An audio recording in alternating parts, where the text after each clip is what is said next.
On January 4th, 2024, a seemingly routine night dive would transform into an unimaginable nightmare.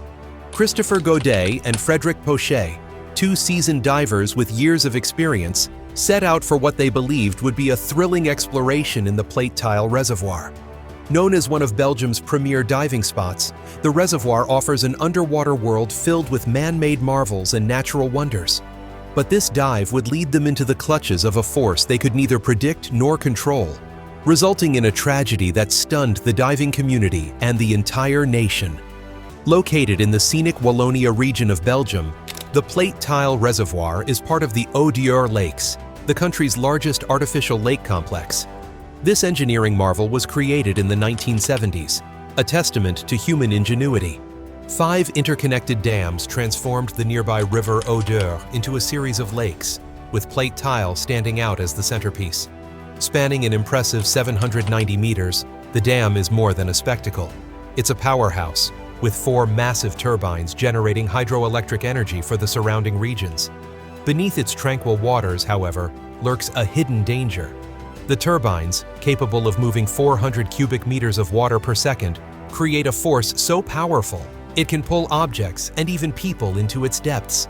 This hidden hazard would become the undoing of 2 divers, whose skills and experience would ultimately prove no match for the dam's immense power. Seekers above the surface, the Plate Tile Reservoir appears serene, even idyllic. Families flock to its shores for water skiing, sailing, and snorkeling.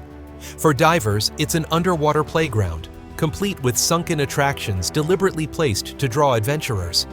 An old helicopter, a bus, and various other artifacts rest silently on the reservoir floor, creating an eerie yet captivating underwater scene. With such activity comes the need for strict safety measures. The local diving center, aware of the nearby dam's dangers, established 2 safety zones, Zone A and Zone B. Each spans a radius of 150 meters, marked to ensure divers remain a safe distance from the turbines. Venturing beyond these zones is strictly prohibited, as the dam's turbines operate unpredictably, switching on and off depending on electricity demand. Even within the designated zones, divers are advised not to descend below 20 meters, where the sounds of the turbines can already be faintly heard, a reminder of the unseen danger below. Despite the clear guidelines, Christopher and Frederic made a deliberate decision to explore beyond the safety zones. Both men were highly skilled, holding advanced diving certifications that included technical skills for navigating challenging environments. Their equipment reflected their expertise: closed-circuit rebreathers and underwater scooters. These choices were not accidental. Unlike the open-circuit scuba gear commonly used by recreational divers, closed-circuit rebreathers recycle exhaled gas. This advanced system removes carbon dioxide, allowing the remaining oxygen to be reused while adding fresh oxygen as needed. The result is a highly efficient breathing system that conserves gas, extends dive times, and allows divers to explore at greater depths. However, this advanced equipment also requires meticulous preparation and expertise, as any failure in the system can be fatal. Adding to their sophisticated setup were underwater scooters devices designed to propel divers through the water at higher speeds. By holding onto the handles, a diver could cover vast distances with minimal effort. Together, this gear signaled their intention to push boundaries, to go deeper and further than most. At precisely 5 p.m., as the sun dipped below the horizon and the last visitors packed up their belongings, Christopher and Frederic entered the water. The surface of the lake mirrored the fading light, masking the danger that lurked below. As they descended, the ambient noise from the surface faded, replaced by the muffled hum of the turbines, a sound that grows louder with depth. At 20 meters, the sound of the turbines was faint but unmistakable. For most divers, this depth would serve as a clear signal to turn back. But Christopher and Frederic were not like most divers. They pressed on, descending further into the cold, dark waters of the reservoir. The 30-meter mark passed without hesitation, then 35 meters. At this depth, the pressure on their bodies was immense, 4 times that of the surface atmosphere. Despite the challenges, their equipment allowed them to continue without significant strain. The world around them grew darker. the faint glow from their underwater lights illuminating only a small radius in the vast, eerie expanse. Finally, they reached 40 meters. Here, the intake tunnel of the plate tile dam came into view. The massive opening, designed to draw in water at incredible speeds, loomed ahead like the mouth of an unseen predator. The turbines were silent, their immense blades motionless for the moment. But the calm was deceptive.